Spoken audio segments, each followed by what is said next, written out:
कुछ सवालों के जवाब कुछ लोगों के लिए बड़े मुश्किल होते हैं, लेकिन कुछ लोगों के लिए बड़े आसान और मजेदार होते हैं, जैसे कि मैथ्स यानी कि गणित। क्या आप नंबर्स को देख करके क्रेजी हो जाते हैं? और क्या आप मैथ सब्जेक्ट को लेकर के इतने पैशनेट हैं कि अपनी लाइफ मैथ सॉल्व करते हुए ही एंजॉय करना चाहते हैं? अगर हाँ, तो वाकई में आप एक कमाल के मैथ्स लवर हैं, जिसे मैथ्स के अलावा कुछ और सूझता ही नहीं। और सच कहे तो मैथ्स की फील्ड में करियर बनाने और स्टार की तरह शाइन करने के लिए ये बहुत ही जरूरी भी है कि टफ लगने वाले इंटरेस्टिंग सब्जेक्ट पर आपकी स्ट्रॉन्ग कमांड भी हो और आपका इतना डीप इंटरेस्ट भी हो कि आप मैथमेटिक्स को लेकर के कभी भी टेंस ना हो, बल्कि हर बार नई प्रॉब्लम को सॉल्व करने के लिए एक्साइटेड ही रहे। ऐसा इसलिए भी जरूरी है क्योंकि मैथ्स पॉपुलर फंडामेंटल साइंसेस में से एक है और हम सबकी डेली लाइफ का एक बहुत इंपॉर्टेंट हिस्सा भी है। और हाँ, हर रोज हिसाब जो लगाना होता है, लेकिन मैथ्स के एरिया में करियर तो वही बना सकते हैं जो इस फील्ड के धुरंधर हो। तो क्या आप इस फील्ड के महारथी? एक मिनट अच्छी तरह सोच करके जवाब दीजिएगा, क्योंकि ये जवाब ही आपके करियर को डायरेक्शन देगा। और हम तो यही मानते हैं कि आप अगर मैथ्स के हुनरबाज हैं तो ये वीडियो आप ही के लिए है, क्योंकि आज इस वीडियो में आप ही के रिक्वेस्ट पर हम बताने वाले हैं मैथमेटिक्स में अवेलेबल बेस्ट करियर ऑप्शंस के बारे में। तो अपने मैथ्स टैलेंट को पहचानिए और इस वीडियो के जरिए अपने लिए बेस्ट करियर ऑप्शन सिलेक्ट करने की कोशिश जरूर करें। तो चलिए शुरू करते हैं और जानते हैं मैथमेटिक्स में अवेलेबल बेस्ट करियर ऑप्शंस के बारे में। नंबर 1 पर आता है डेटा साइंटिस्ट। आज data science most popular course भी बन चुका है और मैथ्स स्टूडेंट की बेस्ट चॉइस भी बनता जा रहा है। ऐसे में अगर आप टेक सेक्टर में अपनी मैथ्स स्किल्स को यूज करना चाहे तो डेटा साइंस फील्ड में कदम रख सकते हैं, क्योंकि डेटा साइंटिस्ट की डिमांड बहुत तेजी से बढ़ने लगी है। डेटा साइंटिस्ट स्ट्रक्चर्ड और अनस्ट्रक्चर्ड डेटा के लार्ज सेट्स को इकट्ठा करते हैं, उन्हें एनालाइज और प्रोसेस करते हैं और फिर रिजल्ट का इंटरप्रिटेशन करते हैं, ताकि कंपनी के लिए एक्शनेबल प्लान्स क्रिएट किए जा सके। डेटा साइंटिस्ट बनने के लिए आप ग्रेजुएट्स या इंजीनियर्स डेटा साइंस में पीजी डिप्लोमा कर सकते हैं या डेटा साइंस में मास्टर्स भी कर सकते हैं। और एक डेटा साइंटिस्ट को इंडिया में मिलने वाली एवरेज सैलरी 8,12,000 पर एनम हुआ करती है। नंबर 2 पर है ब्लॉकचेन डेवलपर। मैथ्स स्टूडेंट के लिए ब्लॉकचेन डेवलपर की जॉब भी काफी अच्छा ऑप्शन है। हालांकि ये कंपैरेटिवली एक न्यू सेक्टर है, लेकिन ये फ्यूचर की टेक्नोलॉजी है जो तेजी से मल्टीपल इंडस्ट्रीज पर अपनी पकड़ बनाती जा रही है। इस फील्ड में आपके लिए बहुत अच्छा स्कोप है, क्योंकि अभी ब्लॉकचेन डेवलपर्स की डिमांड बढ़ती ही जा रही है। ब्लॉकचेन डेवलपर बनने के लिए आप मैथमेटिक्स, साइंस या इंजीनियरिंग में बैचलर डिग्री ले सकते हैं और उसके बाद ब्लॉकचेन में सर्टिफिकेशन ले सकते हैं। और ब्लॉकचेन डेवलपर को मिलने वाली सैलरी 8 लाख पर एनम के आसपास होती है, जिसे आप अपनी स्किल्स और एक्सपीरियंस से काफी इंक्रीज कर सकते हैं। नंबर 3 पर है मशीन लर्निंग एक्सपर्ट।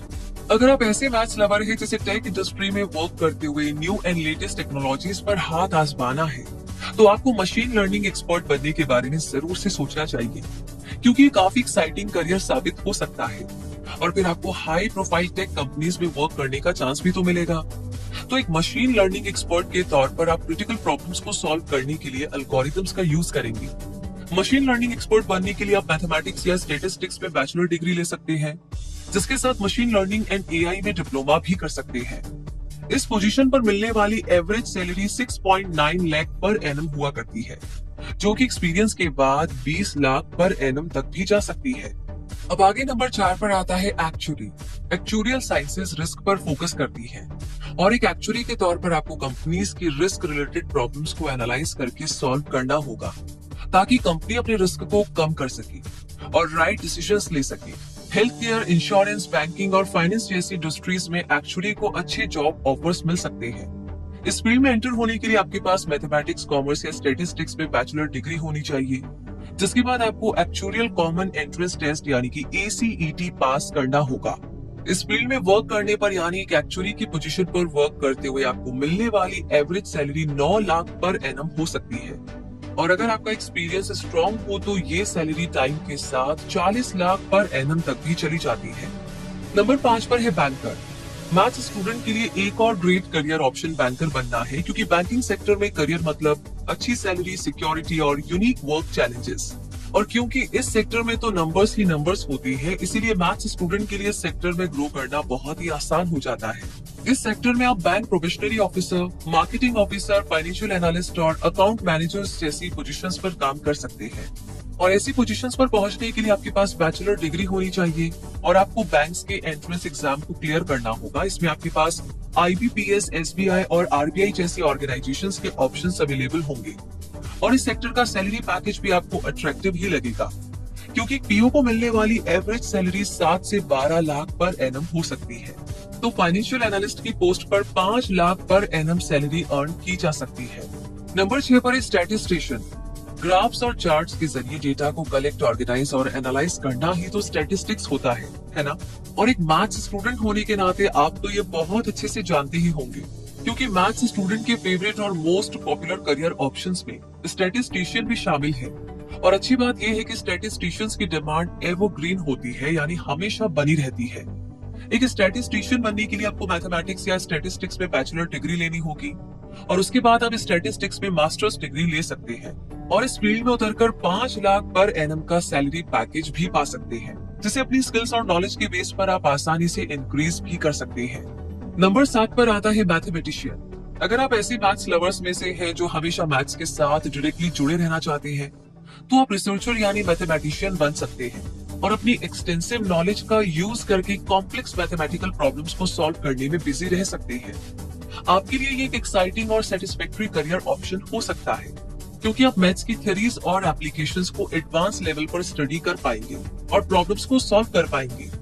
एक मैथमेटिशियन बनने के लिए आपको मैथमेटिक्स में बैचलर और मास्टर्स डिग्री लेनी होगी और उसके बाद आपको मैथमेटिक्स में PhD करनी होगी।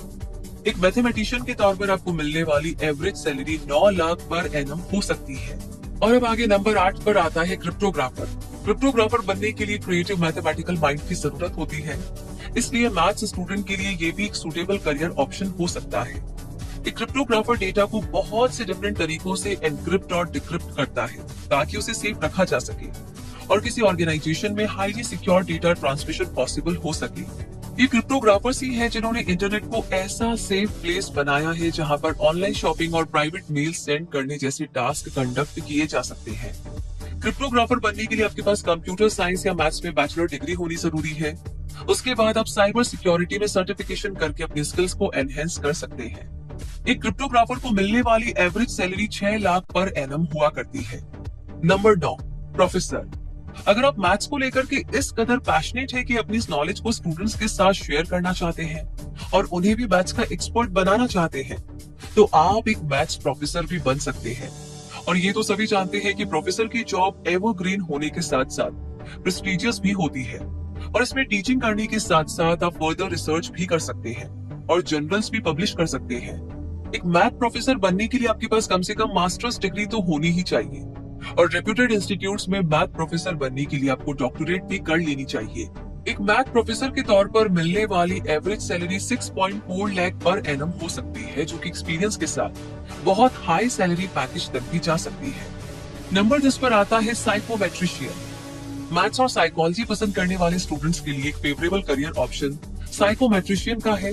साइकोमेट्रिक्स साइकोलॉजिकल मेजरमेंट की थ्योरी और टेक्निक की स्टडी से रिलेटेड फील्ड है और एक साइकोमेट्रिशियन वो प्रोफेशनल है जो ह्यूमन बिहेवियर की स्टडी करता है, पीपल नॉलेज, स्किल्स और एबिलिटीज का पता लगाने के अलावा स्पेसिफिक पर्सनालिटी डिसऑर्डर को भी आइडेंटिफाई करता है। इस फील्ड में भी मैथ्स पर अच्छी कमांड होना जरूरी होता है, इसलिए मैथ्स स्टूडेंट के लिए ये एक अच्छा करियर साबित होता है। साइकोमेट्रिशियन बनने के लिए आपको साइकोलॉजी में बैचलर की डिग्री लेनी होगी और उसके बाद आप साइकोलॉजी या स्टैटिस्टिक्स में मास्टर्स डिग्री भी ले सकते हैं और चाहे तो उसमें PhD भी कर सकते हैं। साइकोमेट्रिशियन को मिलने वाली average salary 5 lakh per annum हुआ करती है। नंबर 11 पर आता है इकोनॉमिस्ट। अगर मैथ्स के साथ साथ आपका इंटरेस्ट इंडिया की इकोनॉमी में भी है, तो आप एक जबरदस्त इकोनॉमिस्ट बन सकते हैं। इकोनॉमिस्ट डेटा कलेक्ट और एनालाइज करके, ट्रेंड्स को रिसर्च करके और इकोनॉमिक इश्यूज को इवेल्युएट करके रिसोर्सेज, गुड्स और सर्विसेज की प्रोडक्शन और डिस्ट्रीब्यूशन की स्टडी करते हैं और रिपोर्ट्स बनाते हैं। इस काम में आपकी मैथमेटिकल नॉलेज का भरपूर यूज होगा और इस एरिया में उतरने के लिए आप इकोनॉमिक्स में बैचलर और मास्टर्स डिग्री ले सकते हैं और इस फील्ड में आगे बढ़ सकते हैं। लेकिन एक इकोनॉमिस्ट के तौर पर सक्सेस पाने में आपकी मैथ्स स्किल्स का बहुत बड़ा रोल होगा।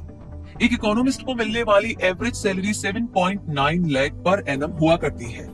तो दोस्तों इस तरीके से मैथ स्टूडेंट होने के नाते आपके पास करियर ऑप्शंस तो ढेर सारे होते हैं, ये आप जान ही गए हैं। लेकिन आपके लिए कौन सा ऑप्शन बेस्ट रहेगा ये तो आप खुद ही डिसाइड कर सकते हैं। जरा गौर करिए और जो ऑप्शन आपको अपने लिए परफेक्ट लगे उसके बारे में जरा फुर्सत से सोचिए, क्योंकि आपकी फ्यूचर का सवाल है तो इसका जवाब तो आप अच्छे से सोच समझ करके ही निकालेंगे, है ना।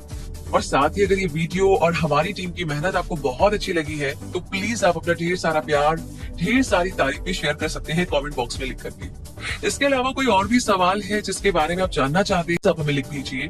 हम पूरी कोशिश करेंगे जल्द से जल्द आपके सवाल का जवाब वीडियो के थ्रू पहुंचाने की।